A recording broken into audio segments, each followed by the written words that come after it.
Selamat datang Mystikus Channel.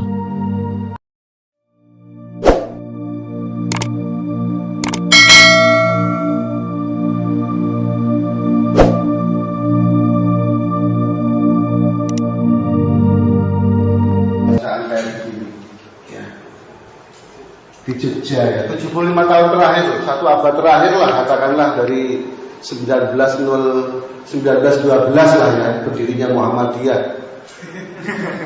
Iya, ini tidak pernah ada lagi pembacaan wawasan-wawasan suluk-suluk ataupun serat-serat seperti ini, baik itu yang bersifat lepas-lepas seperti ini ataupun yang dalam bentuk misalnya sudah merupakan gancaran ataupun sudah merupakan bahasan dalam kumpulan ada makna, primbon atas satu ada makna. Saya kasih contohnya. Kemarin ada kawan yang kalau diajak bicara tentang serat Jawa mesti dia jawabnya nggak tahu. Saya nggak tahu begitu. Tapi memang begitu sih.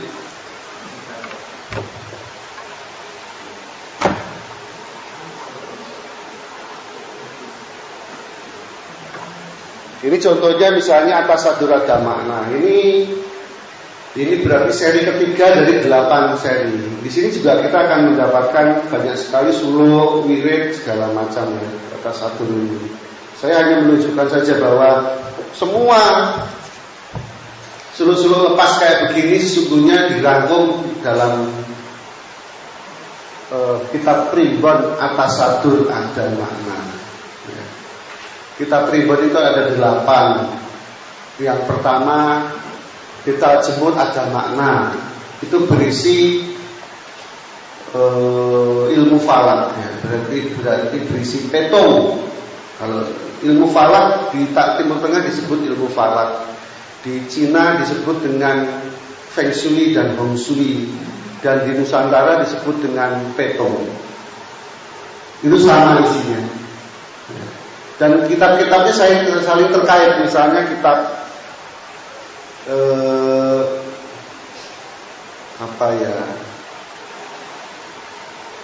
Samsul Ma'arif, kemudian kitab Samsul Ma'arif itu juga tentang kosmologi, tentang ilmu falak. Kemudian ada lagi misalnya kitab terkenal kok Mujarobat, itu juga sama. Kemudian ada lagi misalnya kitab Jaljalun, ya itu juga ada. Dan ini hal seperti itu sebetulnya menyangkut kasanah referensi-referensi pokok di pengetahuan-pengetahuan zaman dulu. Hari ini kita terputus dengan tradisi itu, dan saya ada tidak mungkin mendapatkannya di akademi ya. Sekalipun akademi itu judulnya Sunan Kalijogo misalnya, itu ya tidak pernah membahas kayak begini. Padahal mau jalan Sunan Kalijogo, teori-teori esoterisme Sunan Kalijogo dalam bentuk wirid dibahas dalam atas satu. Saya tunjukkan misalnya di sini ada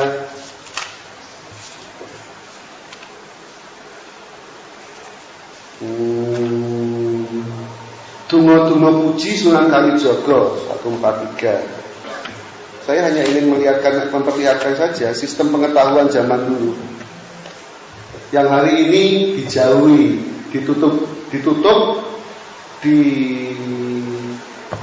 tidak diperkenalkan, dan kemudian secara agama dimusyrikan, dibid'ahkan, kemudian dikhurafatkan tanpa alasan. Kalau saya sih kalau memang mengajak diskusi tentang kemusyrikan keanulan ya kita tunjuk halaman berapa ya atau baris keberapa, kemudian kata yang mana, persoalan yang mana, itu kita perdebatkan secara serius. Tapi teman-teman yang memakai alasan agama bikin vonis musyrik, bid'ah, khurafat dan lain sebagainya, saya Coba dibaca dulu yang mana, baca aja nggak bisa. Kan ini jadi aneh persoalannya. Menurut saya aneh. Karena sistem pengetahuan lama dianggap sebagai sesuatu yang melandasi kemusyrikan. Dan itu bagi saya heran, mengherankan. Sampai-sampai nama saya jadinya Herman. Saking herannya.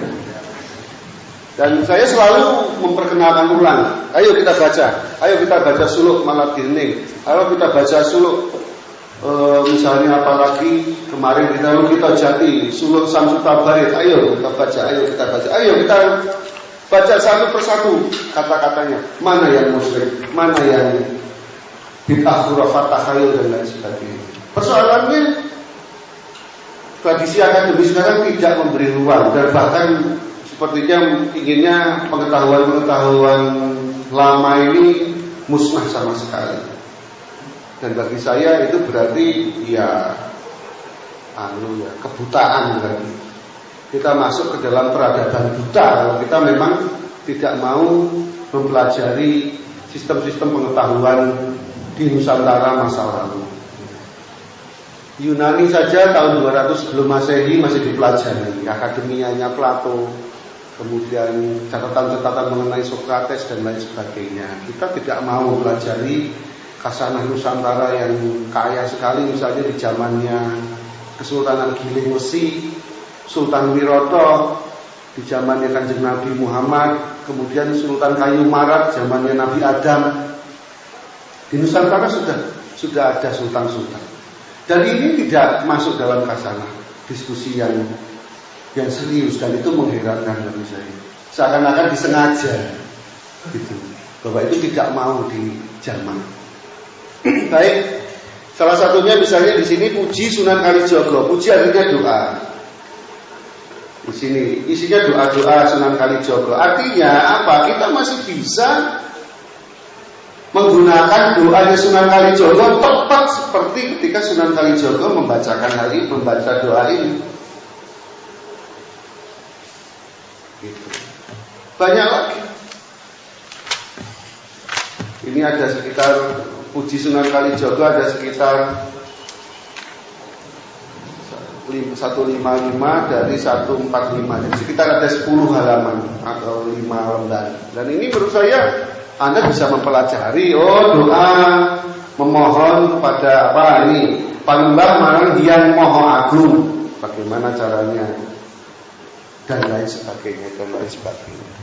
Ini yang saya maksud dengan keterputusan kasanah yang menurut saya menjadikan kita menjadi buta, atau mungkin bukan kita,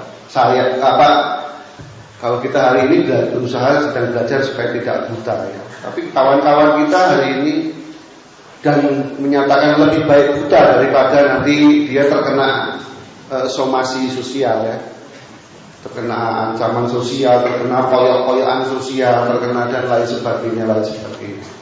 Itu. Loh, jangan heran loh Mas. Ahli-ahli tidak kurang dengan reputasi yang sangat baik saja tidak berani membaca suluk-suluk seperti ini. Demi reputasi dan sawahnya tentu saja. Saya menghormati itu. Sawah, dan saya menyadari bahwa ini menyangkut nasib dan makanan anak istrinya. Tapi untunglah hari ini kita di sore yang baik, rupanya Tuhan kasihan sama kita. Tadi sudah berhari-hari ini kepanasan ya. Pas mau membaca suluk Ma'rifatullah diberi hujan dulu.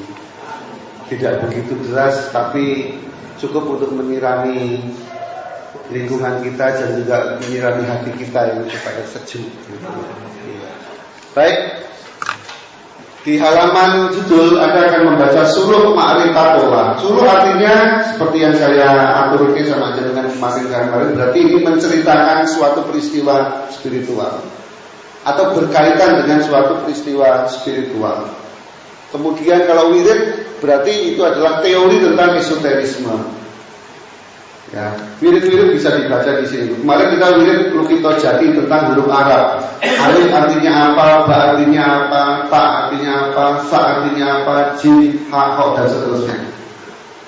Itu kita membahas tentang makna-makna hakikat dari huruf aksara-aksara hijaiyah, aksara-aksara Arab. Nah, sore ini kita mau kembali kepada suluk lagi. Jadi suluk berarti ini menceritakan suatu peristiwa berkaitan dengan wewenjanganipun Kiai Ahmad Kategan. Kiai Ahmad Kategan ada keterangan di bawahnya pengulu dalem ingkang sinuhun Kanjeng Sultan Agung ingkang ana dateng ing Mataram. Berarti ini adalah pengulunya Keraton Mataram Islam. Ya. Sebetulnya tidak perlu diberi kata-kata Islam pun Mataram yang sebelumnya sudah Islam. Ya. Jadi sebetulnya tidak perlu dapat tambahan Mataram Islam karena nama Sultan Agung saja sudah jelas-jelas secara indeksikal menunjukkan itu Islam. Indeksikal itu kalau kita membahas semiotika ada berbagai macam penanda, ada penanda indeksikal itu langsung misalnya kalau Anda membaca rambu lalu lintas panah ke kanan gini, oh berarti belok kanan, belok kiri perboden kan gitu. Itu indeksikal namanya, nggak perlu ditafsirkan. Tapi kalau S dicolek itu Anda ini maksudnya nggak boleh stop itu di mana ya? Itu masih memerlukan tafsir. Tapi kalau indeksikal tidak memerlukan. Kata-kata Sultan Agung itu sudah secara indeksikal langsung menunjukkan bahwa itu Islam. Tidak perlu ditafsiri lagi. Maka dengan demikian Kedaton ataupun Keraton Mataram, ya, Mataram Sultan Agung Hayaturakusumo secara indeksikal adalah pasti sebuah tatanan kesultanan yang memuliakan Allah, Rasul dan agama Islam. Itu.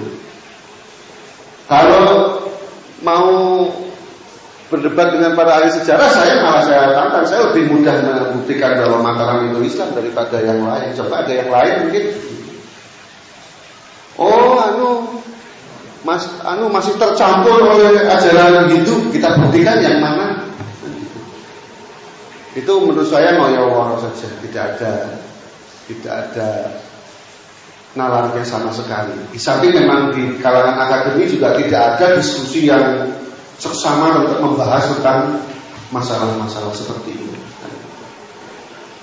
Memang mungkin masalah kedaton, Angadaton artinya kedaton. Angadaton berasal dari kata-kata datuk.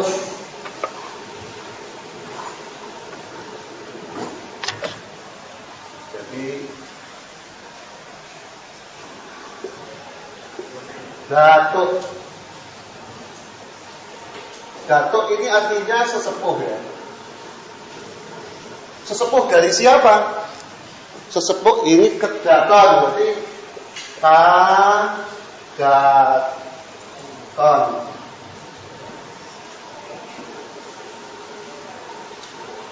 Enggak, ini datuk.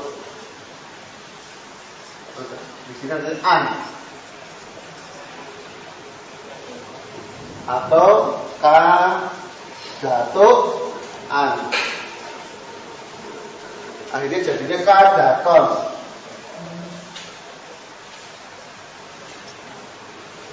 Ya.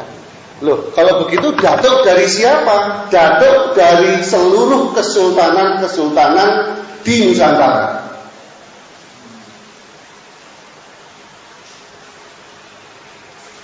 Kesultanan Palembang merujuk kepada Mataram, Kesultanan Goa Talong merujuk ke Mataram, Ternate Tidore merujuk ke Mataram, Sumbawa, Bima dan lain-lain merujuk ke Mataram, Kalimantan, Bakulapura, Kutai Kertanegara seluruhnya merujuk ke Mataram pada waktu itu. Artinya apa? Semacam persemakmuran keraton-keraton di Nusantara waktu itu yang dijadikan datuk ataupun yang dijadikan sesepuh adalah Mataram yang notabene terletak di Yogyakarta zaman dulu. Kalau Yogyakarta yang ini bukan ya, Yang sekarang ya ada alun-alunnya, ada Masjid Kauman, kemudian ada ke belakang alun-alun itu dan lain sebagainya, ada kereta yang muter-muter tiap malam. Itu bukan Mataram ya. Itu keraton yang sekarang ini itu bukan keraton Mataram itu keraton Ngayuk Yogyakarta Hadiningrat, berdiri 1755. Kalau ini yang dimaksud dengan ini Mataram adalah keraton Kadaton Mataram zaman Sultan Agung, berdiri 1582, berdirinya oleh Panembahan Senopati ya. Berdirinya adalah 1582. Tempatnya di Kota Gede. Jadi kalau Anda ziarah ke Kota Gede, ziarah ke makam Raja-Raja Mataram, itu artinya Mataram yang ini, yang dimaksud oleh naskah ini. Jadi bukan keraton yang sekarang ini, yang ada alun-alun itu ya. Gimana? Di Batu ada di Pleret, itu sudah zaman Amangkurat, setelah Sultan Agung. Ada lagi Kerto di zaman Sultan Agung, lebih ke selatan lagi. Jadi yang dimaksud dengan keraton Mataram ini bukan keraton Ngayogyakarta, bukan. Ya. Kalau Ngayogyakarta sudah Hamengkubuwono 1 sampai 10. Kalau ini masih Sultan Agung, berarti masih lompat lagi ke belakang zaman dulu ketika masih berkeraton di Kota Gede. Ya. Jadi ini kita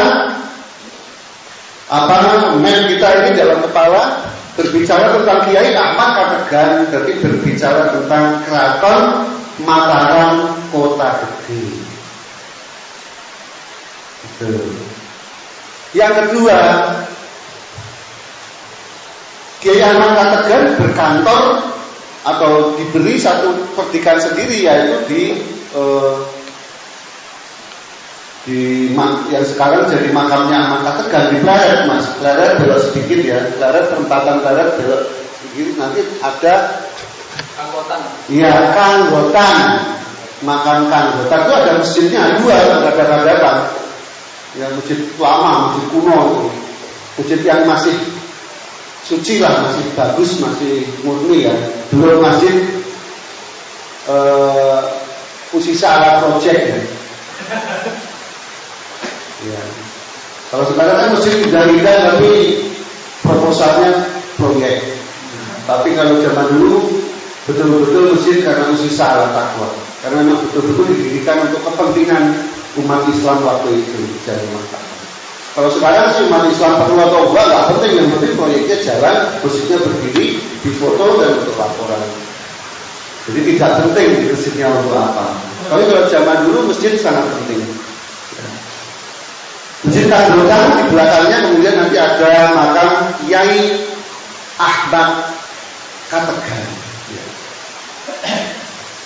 Nah, Kiai Ahmad Kategan ini dimakamkan di sana sebagai seorang penghulu. Penghulu artinya bukan penghulu zaman sekarang. Penghulu zaman sekarang tukang ngawinin orang ya di KUA. Tapi penghulu di sini artinya ketua dari para ulama seluruh Mataram. Kalau sekarang kira-kira begitu, ketua dari para ulama seluruh Mataram. Itu namanya penghulu. Sama seperti penghulu di Keraton Yogyakarta Hadiningrat di sebelah utara Masjid Kauman itu, nanti ada dalam penghulon. Itu artinya berarti itu penghulu Keraton Ngayuk Yogyakarta Hadiningrat, bukan Keraton Mataram ini, bukan. Ya. Penghulunya kalau zaman Keraton Ngayuk Yogyakarta Hadiningrat misalnya zaman HP9, kalau HP10 sekarang Kiai Diponingrat, monggo. Kiai Diponingrat itu penghulu Keraton Yogyakarta zaman HP10. Penghulu zaman HP9 Mbah Wardan, ya, Kamaluddin Ningrat. Kemudian zaman HP8 masih ada Jumhan Kamaluddin Ningrat dan seterusnya. Itu namanya penghulu. Jadi penghulu adalah Chief atau pengulu adalah koordinator seluruh keulamaan di negara, seluruh negeri. Keulamaannya diatur oleh pengulu. Jadi kalau kita berbicara tentang Kiai Ahmad Kategan, pengulu dalam Kanjeng Sultan Agung, berarti beliau adalah chiefnya, kepalanya ulama seluruh negari Mataram waktu itu di zaman Sultan Agung. Dan karena Mataram adalah kadaton yang di Pertuan Agung kalau di Malaysia sekarang ya, bagi seluruh sultan-sultan seluruh Nusantara, maka berarti Kiai Ahmad Kategan ini adalah chief atau koordinator ulama-ulama seluruh Mataram, yang berarti juga seluruh Nusantara. Ya. Baik. Sedikit tentang Kiai Ahmad Kategan. Monggo, nggih Mas, matur nuwun. Apa pekerjaan beliau sehari-hari? Kiai Ahmad Kategan adalah peternak bebek. Itu Kiai Ahmad Kategan. Jadi seorang pimpinan agung keulamaan di negari Mataram dan seluruh Nusantara sehari-harinya adalah angon bebek.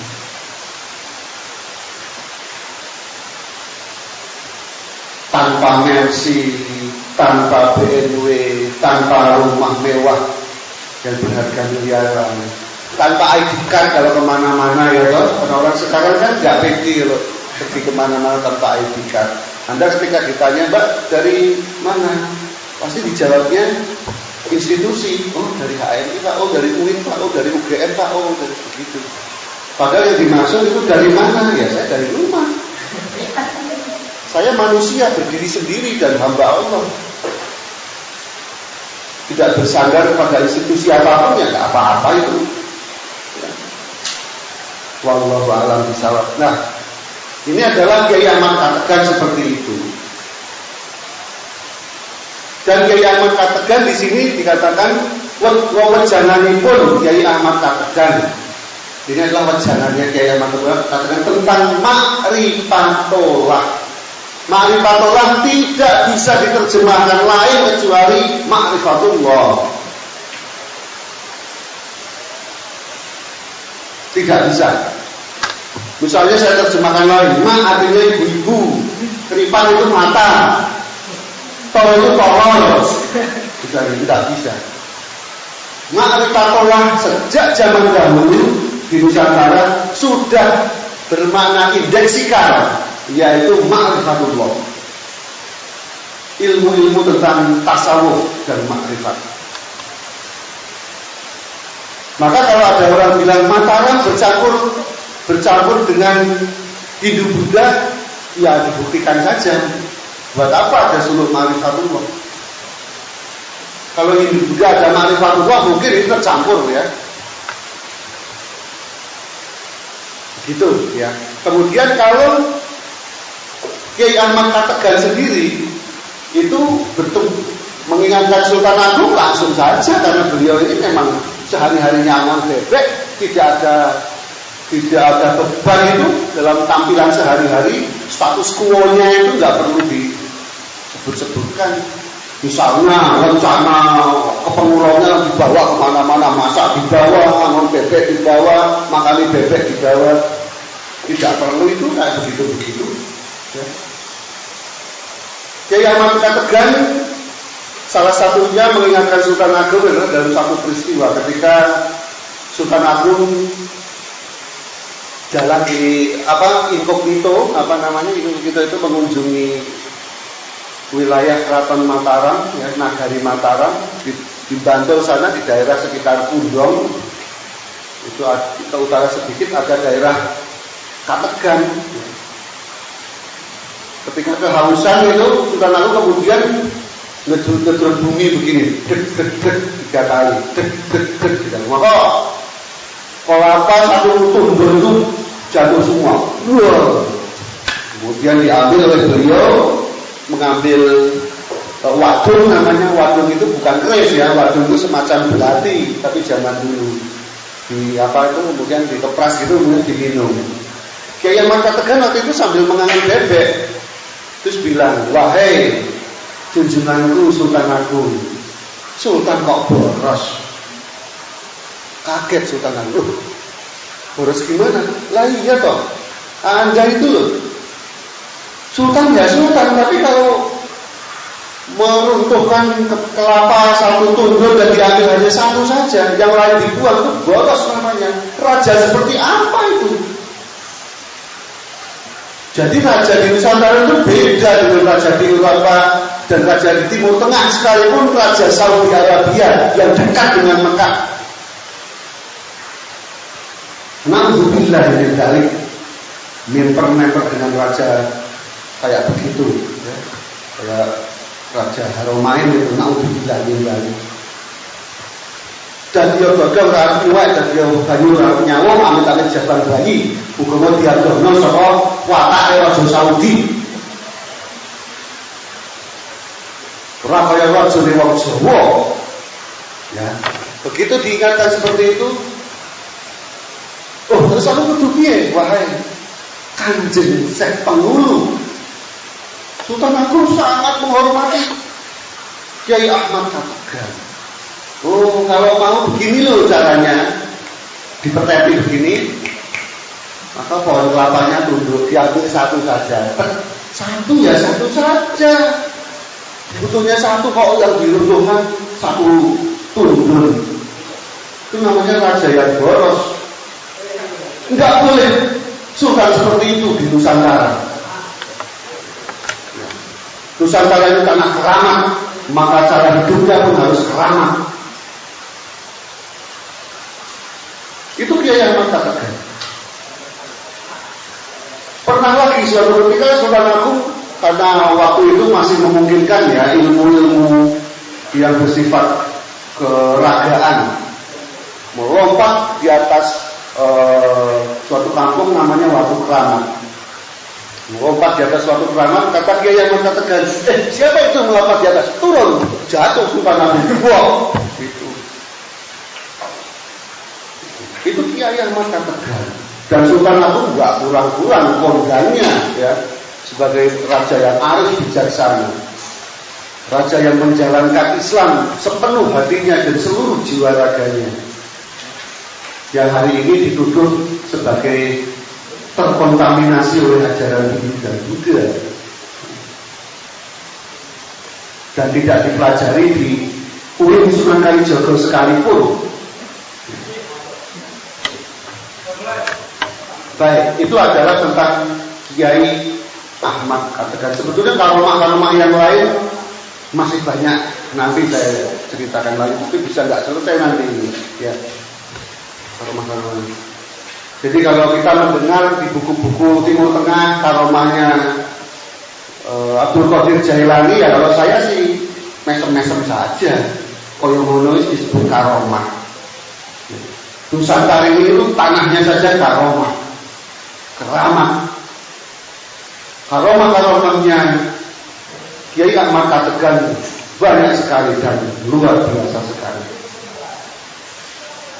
Ya maaf ya, kemarin saya membacakan Suluk Samsul Tabarik, gurunya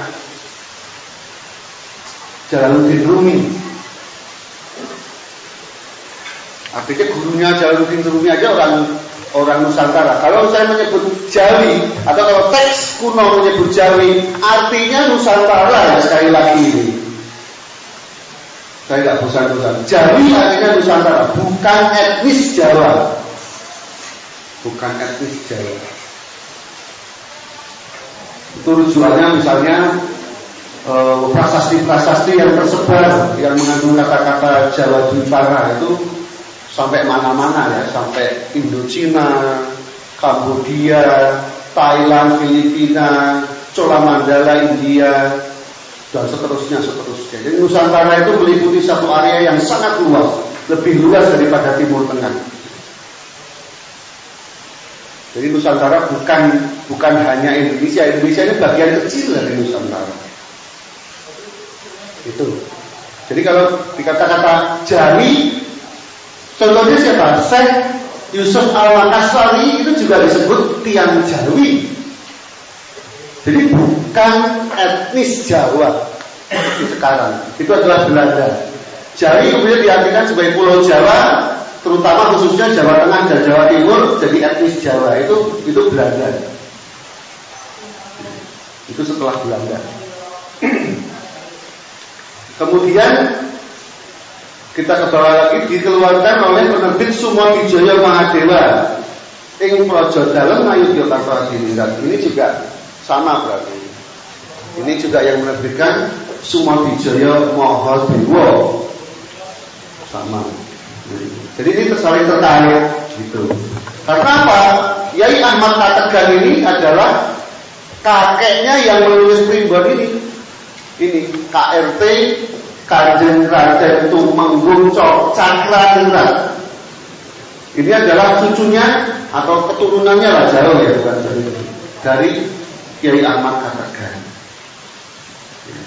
Loh, Kanjeng Raden Tumenggung Cakraningrat itu seperti ini. Waktu masing-masing menjadi patih, dia adalah patihnya HB7. Jadi patih itu kalau zaman dulu itu ulama. Nggak ada pemisahan antara keperajaan atau kenegaraan dengan keulamaan, itu nggak ada. Seluruh pejabat petinggi pemegang tampuk amanat kenegaraan di Nusantara pasti seorang ulama. Itu ulama. Kalau sekarang kan baru. Sekarang kan baru. Jadi pemegang tampuk amanat kenegaraan beda dengan pemegang tampuk Masjid Sudirman. Itu. Kalau zaman dahulu tidak bisa dipisahkan antara ulama dengan umara. Kecuali zamannya baru seperti sekarang ini. Di sini dikatakan juga Sumodijaya Mahadewa adalah penerbitnya. Jadi ini saling terkait. Ya. Ini kakeknya ini, leluhurnya yang Kanjeng Raden Tumenggung Cakraningrat. Makamnya juga ada di di Karutan, ya, di yang sebelah kiri. Masuk nanti di sana ada makam KRT Cakraningrat Kanjeng Raden Tumenggung. Patihnya HB7. Ya. Patihnya HB7.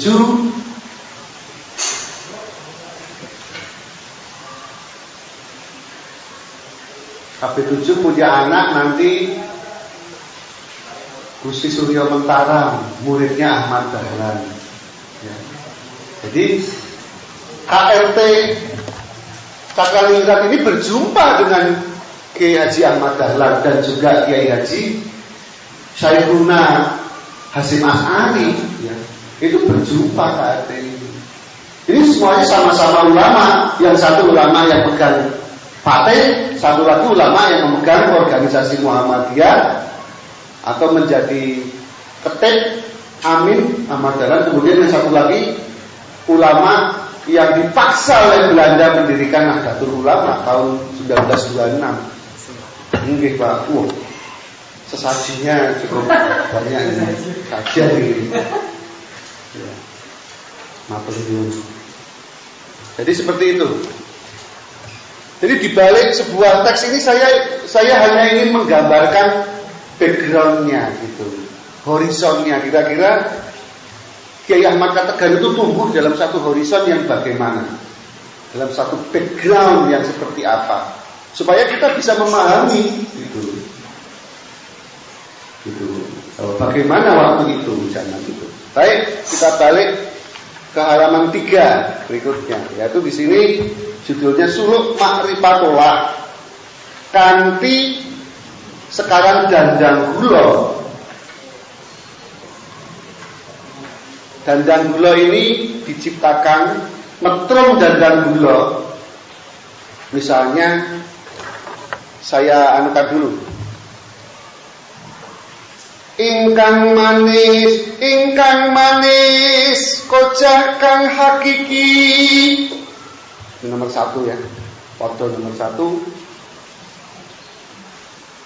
kang manungsa murih kawaspadan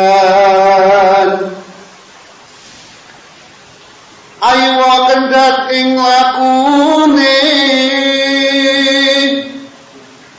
alus sasolatipun tindak tanduk mapan lestari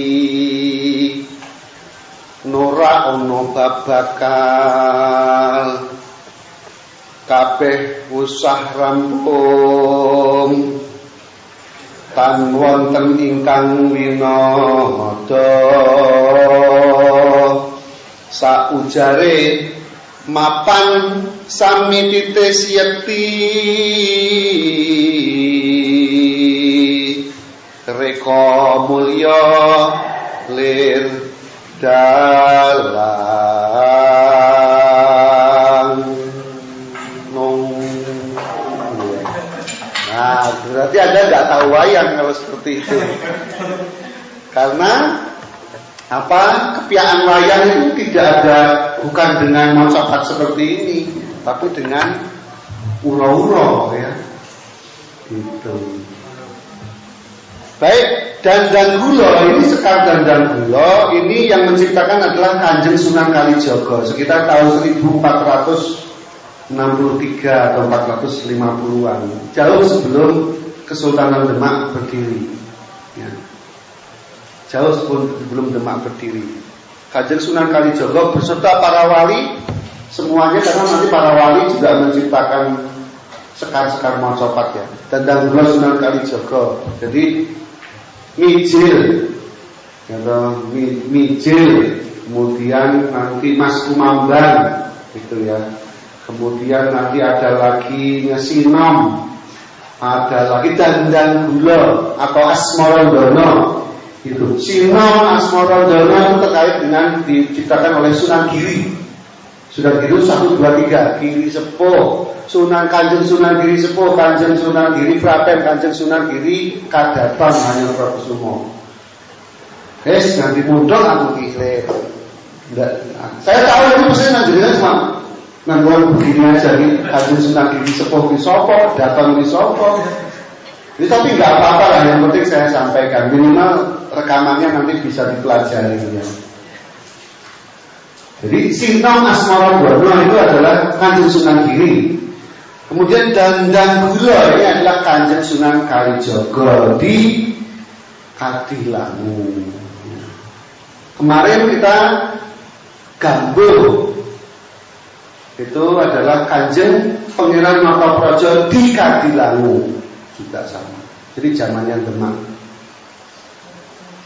Nah, Dandang Gula ini berkaitan dengan Sunan Kalijaga. Matron Dandang Gula ini, sekarang Dandang Gula ini diciptakan oleh Kanjeng Sunan Kalijaga. Oleh karena itu dia terdiri dari 10 baris. Ya, kalau ini titik-titik ini kita susun ke bawah gitu menjadi 10 baris atau 10 gotra. Jadi kalau dengan baca majalah Gatra, majalah Tempo, Gatra ini kira-kira sebetulnya satu baris dalam satu bait. Itu namanya gotra. Jadi Dandang Gula ini adalah Kanjeng Sunan Kalijaga sekitar 1420-1430 sebelum Demak berdiri. Atau bahkan ketika beliau mendampingi Kanjeng Sultan Brawijaya Lapir Gensal, Sultan Brawijaya V ya, dari Mojopahit, itu juga didampingi oleh Kanjeng Sunan Kalijaga. Ya. Makanya nanti serat Sabda Paramaya Gegong pun ditulis dalam bentuk metrum Dandang Gula, gitu. Maka tidak mungkin Sabda Paramaya Gegong anti-Islam, gitu. Kalau tidak mungkin Anda pernah membaca Sabda Palang, itu malah mungkin, benar. Seperti itu ya. Baik, kita terjemahkan tadi yang pertama, yang ingkang manis kojah kang hakiki. Manis di sini adalah kata uraian yang baik, uraian yang lembut, uraian yang santun. Itu adalah hujjah yang hakiki. Hujjah yang hakiki. Lo tak anurin ini.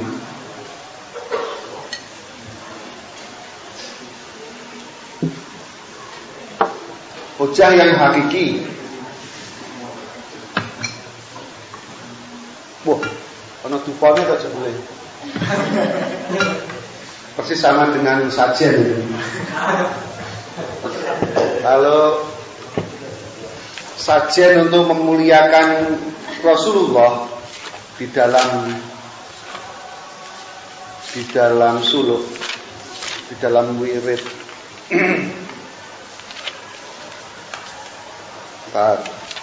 Ini saya bacakan sekalian mumpung ada sajen ini ya. Sajen untuk memuliakan Nabi Muhammad, yaitu daharipun sekul wudhu. Jadi nasi uduk itu adalah untuk memuliakan Nabi Muhammad. Lauknya adalah lambaran ayam petak mulus, ayam putih mulus yang disembelih ya. Kemudian sarem tamper, yaitu digosok, tahu ya, digoreng tanpa minyak itu loh. Itu garam kerasak yang besar-besar itu, sebutnya itu di sangan itu, di apa? Di sangrai, ya. Wong Sunda ki apa? Lintangnya di sangrai, sangrai bentang.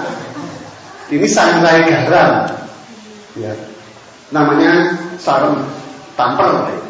Kemudian lagi lombok ijem, lombok hijau. Kemudian lalapan terong dilalap ya, mungkin terong yang bulat-bulat itu. Ya. Daharan woh-wohan serta sekar konyol. Makanan buah-buahan apa saja dan juga sekar konyol. Sekar konyol itu adalah kembang-kembangan yang harum baunya. Ini adalah sajennya untuk memuliakan Nabi Muhammad. Ya. Meski di UIN nggak ada. Ya. Kita tahu. Mesti itu. Kemudian misalnya sini ada lagi sajen untuk memuliakan Sunan Ngampel Gento, Ngampel, Sunan Benang, Sunan Bonang, Sunan Kalijogo, Sunan Demak, Raden Patah, kemudian Sultan Pajang Prabu Hadiwijaya, kemudian Kanjeng Panembahan Senopati dan juga Kanjeng Sultan Agung Hadyoprakusumo. Saya bacakan dengan Kanjeng Sultan Agung ya. Sajennya bagaimana untuk memuliakan beliau. Sodakoan yang niatannya adalah untuk memuliakan yang kita maksud, misalnya Sultan Agung. Satu, ketan salak. Ketan salak itu ya ketan tapi dimasak seperti itu. Ulam pindang, itu ikan pindang itu, pindang ikan laut itu. Kemudian ayam tuwit ulam maeso, maeso artinya kerbau. Daging kerbau dan daging ayam.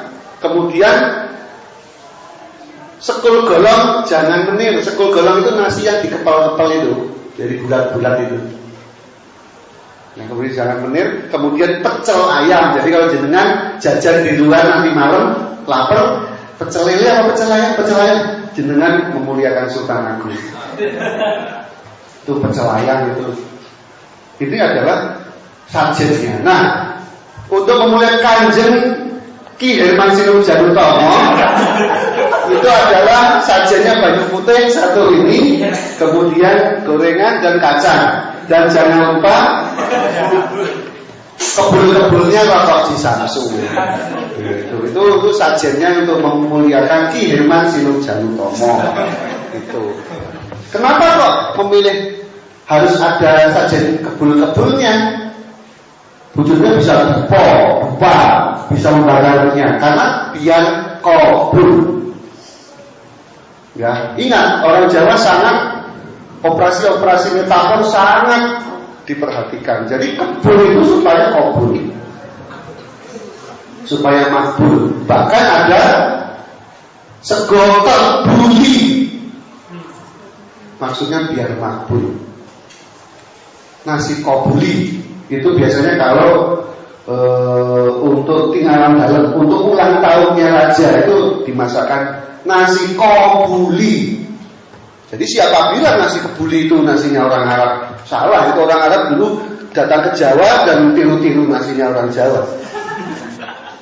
Ya. Salah itu kalau ada yang bilang begitu. Sekarang yang kami harapkan kemudian murah karena senangnya seperti orang Arab jadi makan nasi kebuli. Salah itu, nasi kebuli nasinya orang Jawa. Ya. Karena biar qabul, biar makbul. Gitu. Baik, sedikit tentang sajen kita lanjutkan lagi. Jadi di atas sadur ini ada anunya, cara untuk memuliakannya. Kalau sajen itu boleh dimakan nggak? Oh boleh, tanjung saja boleh kok Mas. Iya, karena sajen itu al-maidah ya bahasa Arabnya. Ya toh, hidangan. Ya toh. Jadi ada Qur'annya. Kalau jenengan dulu sajen itu, Qur'annya kok iki al-maidah ini. Itu. Biasanya sajen itu nggak dimakan ya? Nah itu yang salah ya begitu. Nggak dimakan bahkan dia dibuang kan? Iya. Salah itu.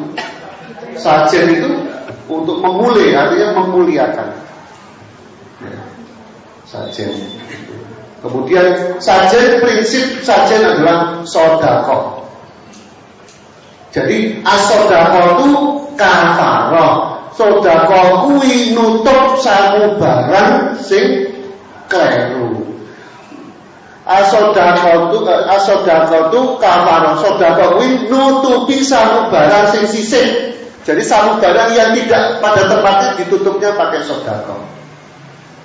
Itu maka di Nusantara hampir seluruh persoalan menggunakan sesaji. Ya. Pakai sesaji, yaitu pakai sodakoan. Kemudian yang kedua misalnya sodakoan itu prinsipnya adalah berokoan, yaitu mencari barokah. Ya beda Mas, kalau orang Islam zaman saya dulu, zaman para wali, ketika saya bersama para wali itu orang hidup itu yang dicari itu barokah. Berkatnya Allah, berkatnya Rasulullah, berkatnya para wali, berkatnya para guru gitu. Makanya assalamualaikumnya komplit. Assalamualaikum warahmatullahi wabarakatuh. Berkat. Ya beda dengan Islam zaman yang baru. Gitu. Ya, zamannya baru. Itu kan ulama ya,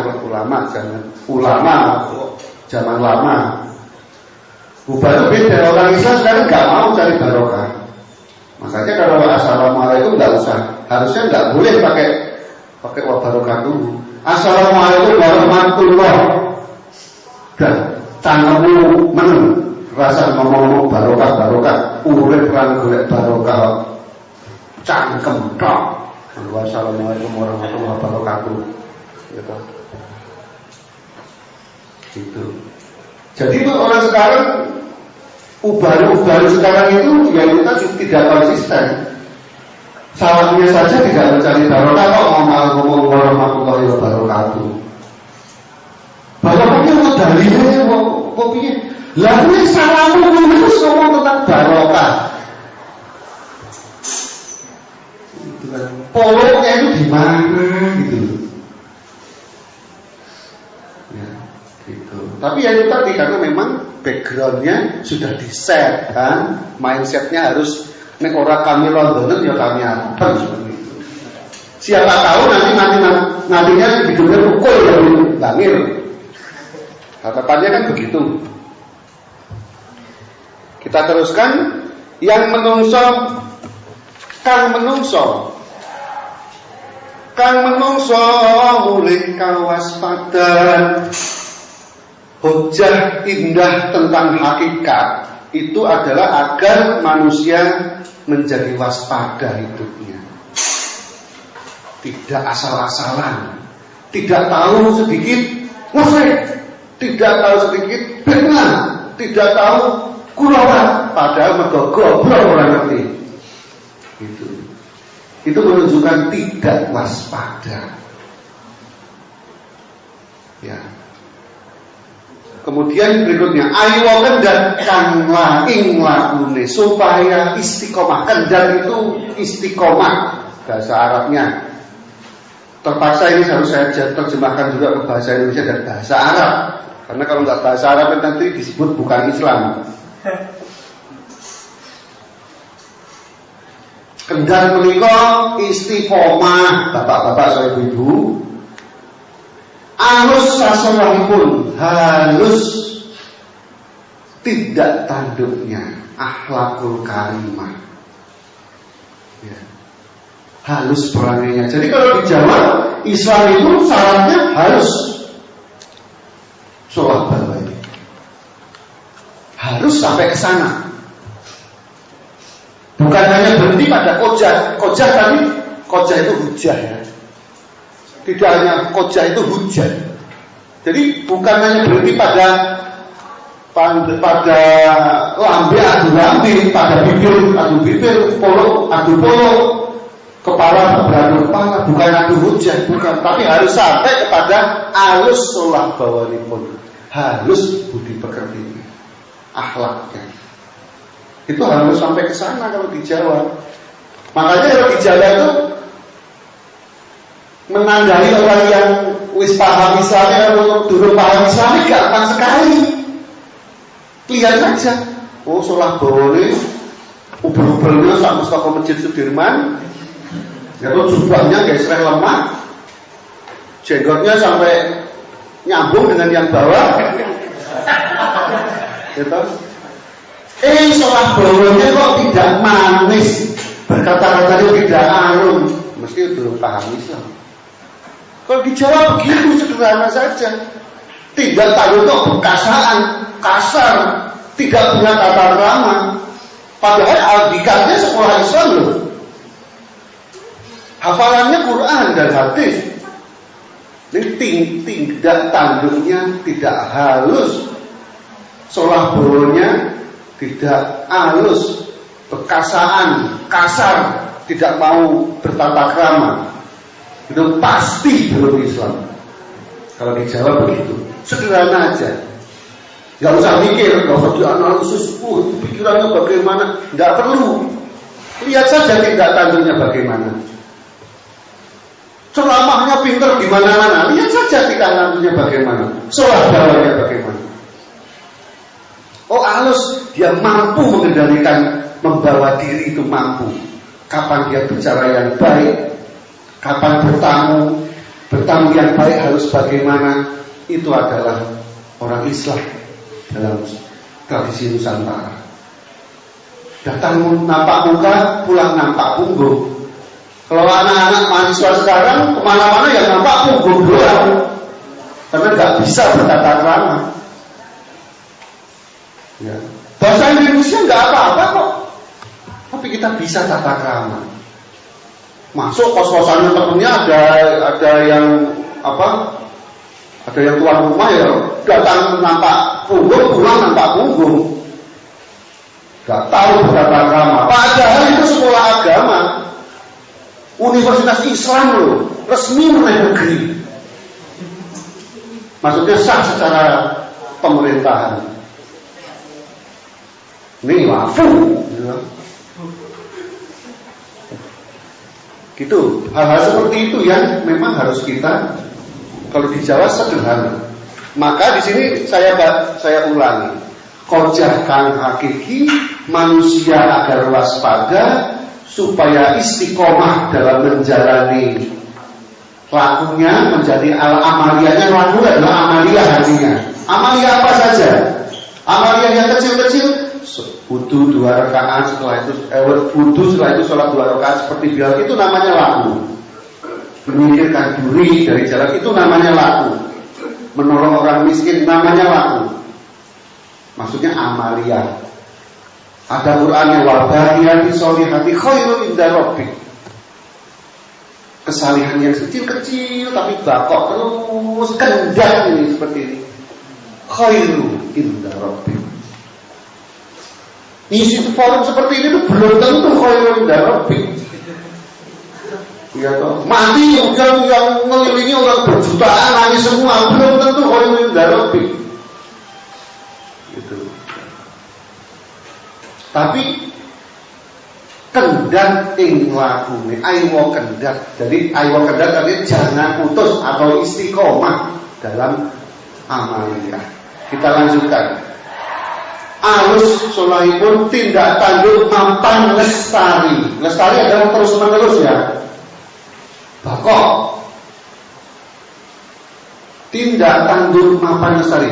Mapan itu pada tempatnya. Oh ketemu kawan perempuan. Oh pada tempatnya. Lebih tua ya undangnya Mbak, lebih muda ya Dek. Kalau lebih seumur ya kira-kira Jeng mau kemana? Jeng besok ada dunia apa? Kalau sekarang udah Jeng oke.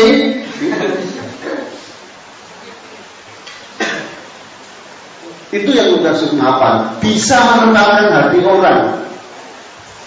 Iki bisa. Bait aja penjelasannya udah kayak gini. Saya bingung ini tuh sampai ke halaman belakang. Wes walau kuwato. Itu maksudnya dengan tindak tanduk mapan lestari. Kemudian nora babakar. Tidak, babakar itu artinya bahaya yang menunggu, bahaya yang mengancam. Kabeh wis rampung, semuanya sudah diselesaikan, dilampaui. Tan wonten ingkang winada.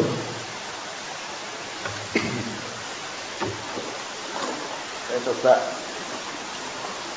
buka kamus ya, ini baru sastra Jawa. Jadi winada.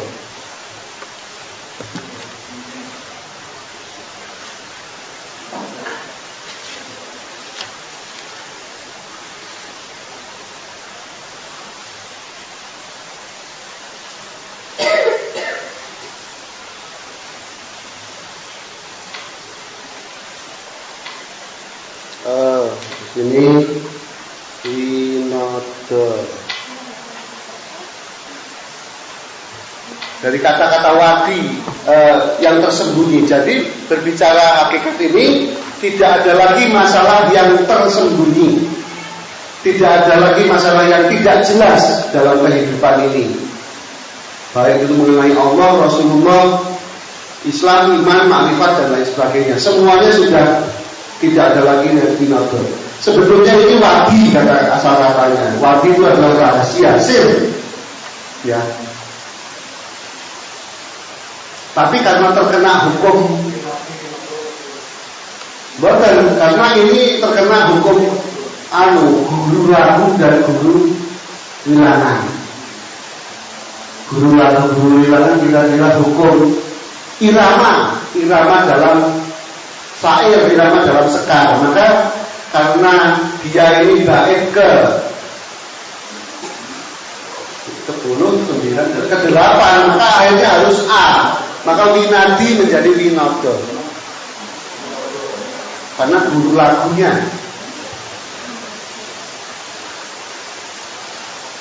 Saku jari mapan sami titis yakti artinya sungguh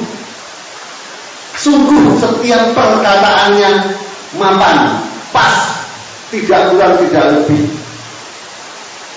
dan titis tepat pada tujuannya, maksud dan tujuannya.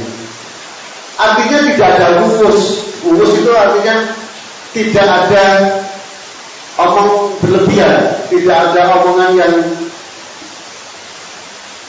berlebihan gitu, nggak nyambung itu nggak ada. Kan ada orang yang keram akhirnya ngomong terus apa diomongin, gitu. Lalu mencok diomongin, aku pusing aja diomongin. Aku pusing loh, pusingnya tuh puternya ke kanan gini loh, itu diomongin semua.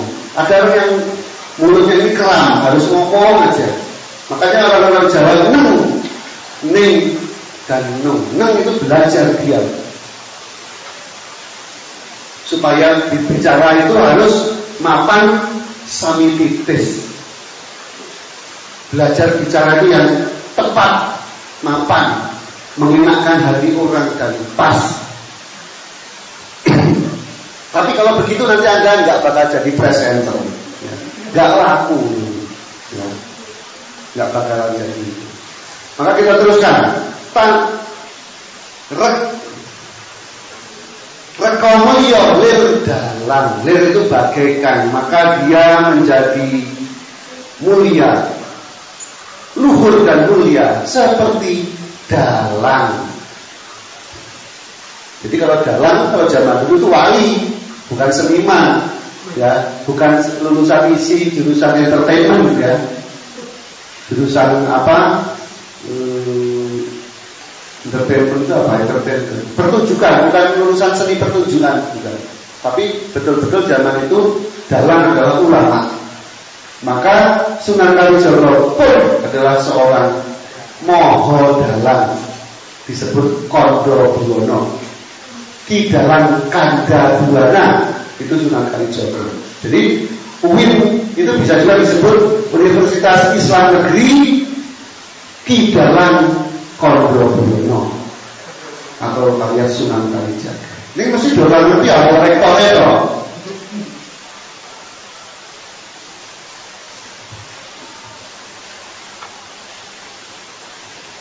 Baik, jadi dalang di sini adalah lir dalang bagaikan dalang. Dan tentu saja bukan dalang kerusuhan. Kemudian yang kedua, saya langsung baca aja biar kita agak mirip. Ingkang tinut ing lampah sapuri, yang selalu mengikuti berjalan dengan baik di barisan yang belakang, mengikut followers. Ingkang nurah arasa rumangsa, juga tidak merasa rumangsa bisa, merasa mampu, merasa hebat.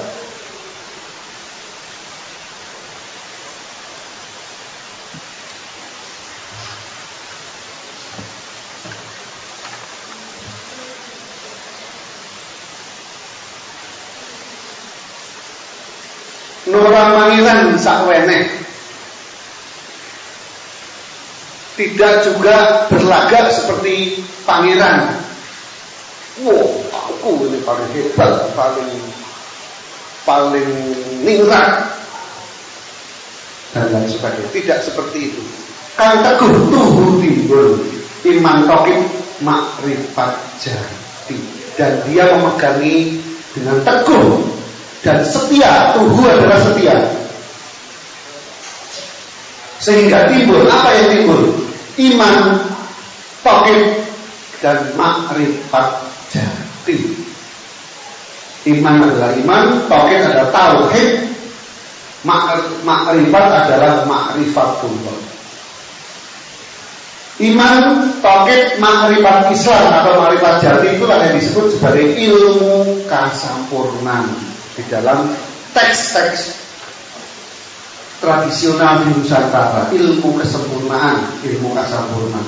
Maka kalau ada orang menjelaskan, Anda boleh baca buku sekarang apa saja, menjelaskan ilmu kasampurnaan Jawi, ilmu kok tidak tentang iman, tauhid, makrifat Islam, itu pasti, ya menurut saya itu pasti bungkus, itu omong kosong. Kan banyak sekarang tuh buku-buku tuh di Gramedia yang makrifat Jawi, ilmu kasampurnaan Jawi, ya segala macam. Anda baca aja. Kalau tidak ada iman tauhid makrifat Islam, itu berarti bungkus, omong kosong. Sama di atas satu raja mati juga sama, dijelaskan hal yang sama. Ilmu kasampurnaan itu. Tangkene wah tak bisa lagi berubah-ubah, sudah teguh, kokoh. Nolak syirik kalbunya saja tidak syirik, tidak menyekutukan Allah. Kayak ngono kok dipoyoki musyrik ya. Herman tenang. Asep dia ngecakkan manah. Setiap hari dia selalu berusaha untuk menake manah orang lain, mengenakkan hatinya orang lain. Asep dia siap terus waspada. piye carane? Bicara dengan Mas Yasir ya penak, bicara dengan mbaknya ya penak, bicara yang mendengarkan juga enak, yang bicara juga enak. Hamemangun kan enak Yasir sasomo,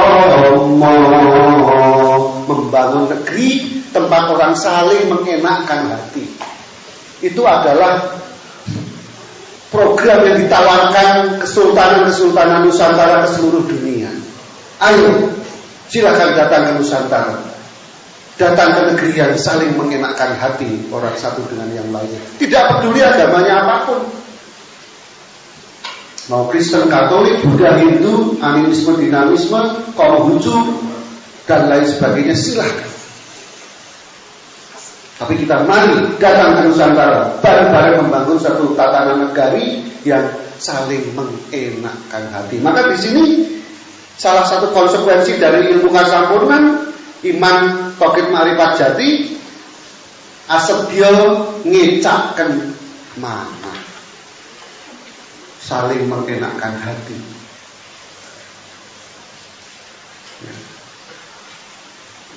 Lazzatus silaturahmi, kelezatannya bersilaturahmi di situ. Kemudian tan saksri legowo jembaring budi. Tadi itu tidak saksri artinya ragu-ragu. Berprasangka yang tidak dan ragu-ragu itu saksri. Gimana? Jadi tan saksri itu tan itu tidak, saksri artinya tidak lagi sakwasangka, gitulah kira-kira. Tidak lagi sakwasangka. Legawa itu artinya legawa, lega hati. Jembaring budi dan besar hati. Lan asih ing sasomo, dan kasih kepada sesama makhluk, enggak cuma manusia saja, semua makhluk. Maka orang Jawa kiblat papat kalimo pancer, pancernya ingsun khalifatullah. Pancernya adalah aku khalifatullah, Sayyidin Panotogomo HP ya. Terus membawa Islam sebagai rahmatan lil alamin ke seluruh alam, ke kiblat lor, ke kiblat kidul, ke kiblat wetan, ke kiblat kulon. Semuanya itu yang adalah tugasku membawa rahmatnya Allah. Sapa ingsun? Ingsun adalah aku. Aku siapa? Aku khalifatullah. Konsekuensinya sedulur papat kalimo pancer, pancere ingsun khalifatullah. Orang bangsa, orang agama di utara ya saudaraku, di selatan ya saudaraku, di timur ya saudaraku, di barat juga saudaraku. Tidak peduli agamanya apa, tapi semuanya harus mendapatkan rahmatan lil alamin. Itu Islam model Nusantara. Maka asih ing sason. Maka siapa saja dihormati. Ketemu pendeta Buddha ya dihormati. Bante mau kemana? Bante Giri almarhum misalnya. Bante Giri itu sederhana sekali, orang kita hormati karena orang Khalifatullah Jawi itu semuanya adalah sederek. Urusannya nanti di akhirat ya masing-masing, silahkan saja. Tapi di dunia ini sama-sama membangun tatanan yang memenakkan hati. Tata titi tentrem kertora harjo gemah ripah wajina.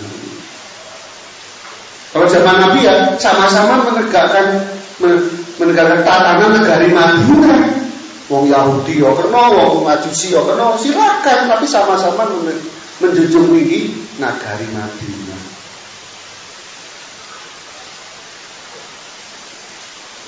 Itu zaman Nabi, nggak tahu zaman Saudi saya tidak tahu. Amit-amit jagang bayi. Kita teruskan sayektine ing lampah menika atau ing lampah meniki puniki. Sesungguhnya dalam amaliyah ini Winastanan wedaring sarira disebut juga teruraikannya sarira atau ruhani manusia.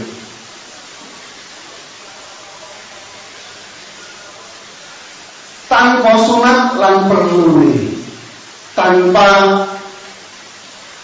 sunat dan tanpa wajib, perlu itu artinya wajib. Jadi bukan karena persoalan wajib dan sunat, itu loh maksudnya. Muhum neguhkan kalbu, tetapi demi meneguhkan kalbu, mengokohkan kalbu. Nindakaken kawan perkawis, menjalankan, mengamalkan 4 perkara ingkang jatining salat yang menjadi hakikatnya sholat.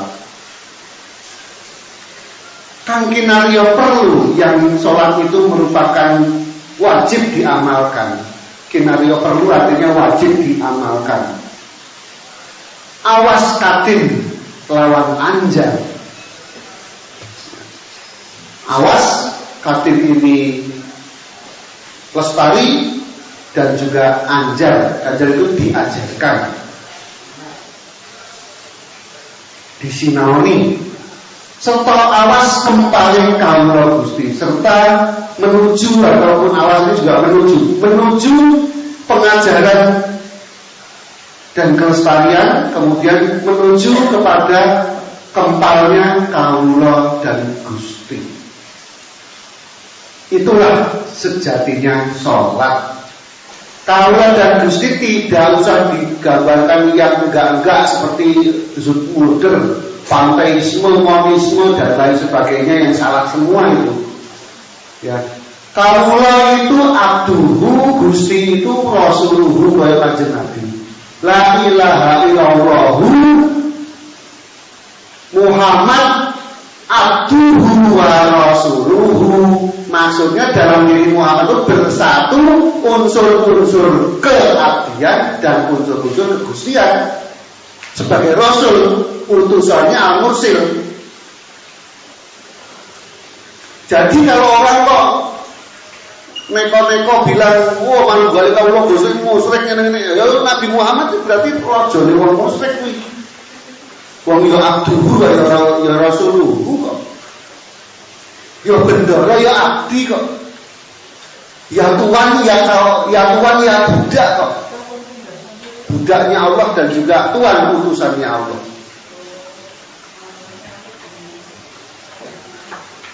Kita teruskan.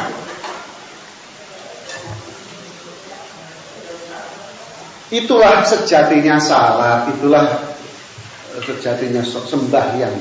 Tindakna yang sampun lumaris, lakukanlah kalau sudah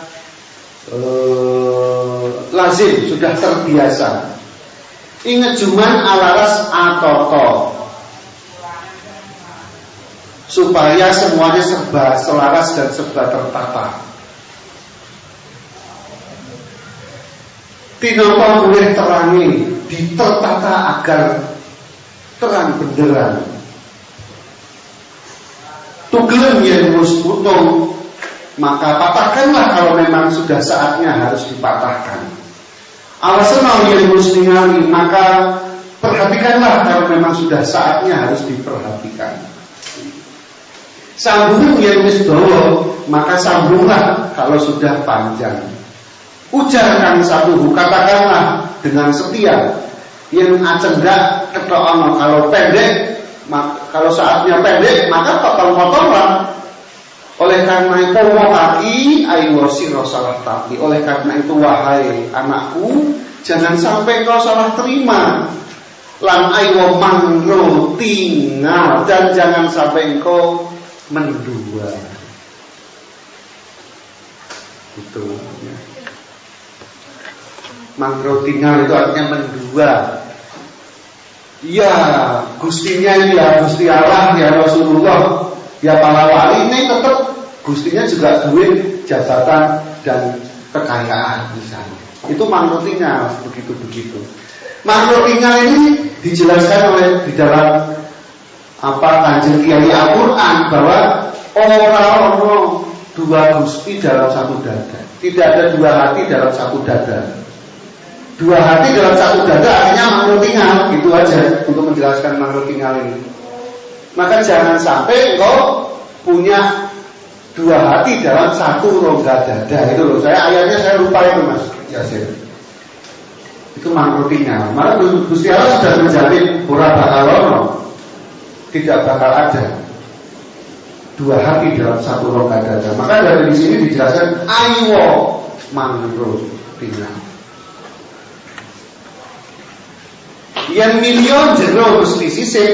Kalau engkau hanya memilih yang dalam-dalam saja, pasti engkau salah. Yang ambilin coba asasar. Kalau engkau memilih yang vulgar-vulgar saja, yang dolen-dolen saja, engkau pasti kesasar.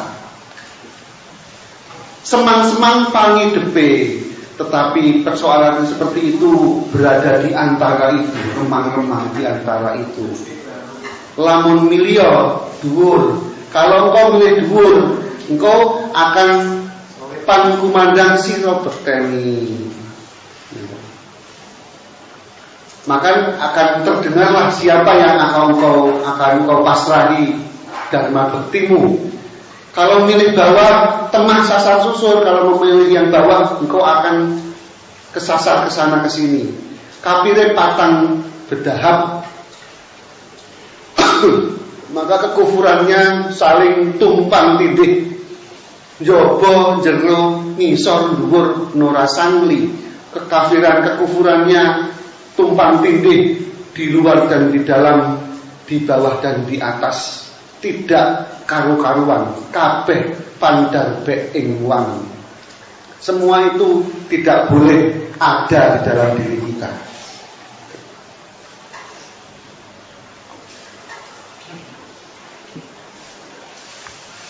Kang jelimet dari demironality yang apabila dianalisis pasti akan jelimet, rumit.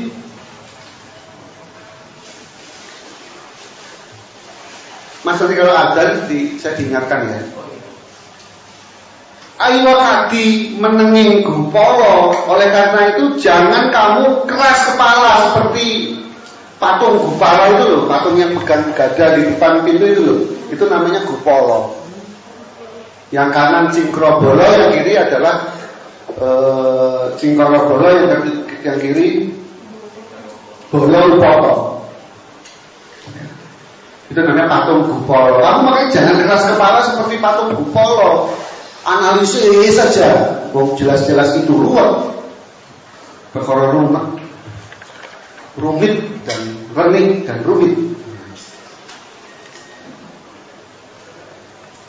Jadi mau bilang. Ayo tadi menengi gupolo. Janganlah kamu begeget keras kepala seperti patung gupala. Yang muni ayo angami. Kalau kamu bicara jangan hanya asal bicara saja. Kayak jeblaan tikus itu mangap kok ngono kuwi, ora ono maknane.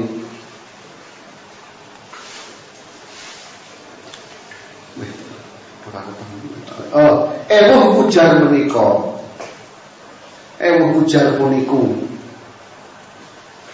Tata krama berbicara itu nora kena sinondro miring, tidak boleh penyangganya itu miring. Tata krama berbicara itu tidak boleh miring penyangganya. Penyangga itu dalil-dalilnya, ajaran-ajaran argumen-argumennya, analisis-analisisnya, kesimpulan-kesimpulannya itu tidak boleh miring, harus kokoh jejak. Panyoto margo sunyo, karena memang nyata karena dia adalah sunya adalah kehampaan. Nugrahane ilmu, itulah anugerah berkahnya ilmu. Jadi kalau Anda semakin tinggi ilmunya, seperti kalau kata adat itu seperti ilmu padi, semakin tua dia semakin merunduk, maka dia semakin ditelan dalam kesunyian, ya, keheningan di dalam dirinya sendiri, di dalam di dalam kersanya Allah, di dalam lindungannya Allah. Nugrahaning ilmu naming iku takokno, tetapi itu harus ditanyakan. Dipun weruh tegese kang ngukur kafir, harus diketahui apa itu yang menyebabkan kekufuran dan kekafiran. Aiwa mamrih rarasan, supaya tidak hanya ngerasani saja, tidak hanya ngedumel saja. Ya, tidak hanya ngedumel saja itu. Nah, kita lurus dulu ya. Nanti kita sambung lagi. Assalamualaikum warahmatullahi wabarakatuh.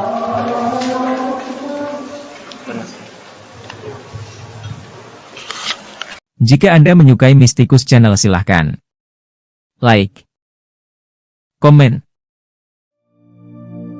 share, subscribe, dan nyalakan tanda lonceng untuk mengikuti update terbaru. Terima kasih.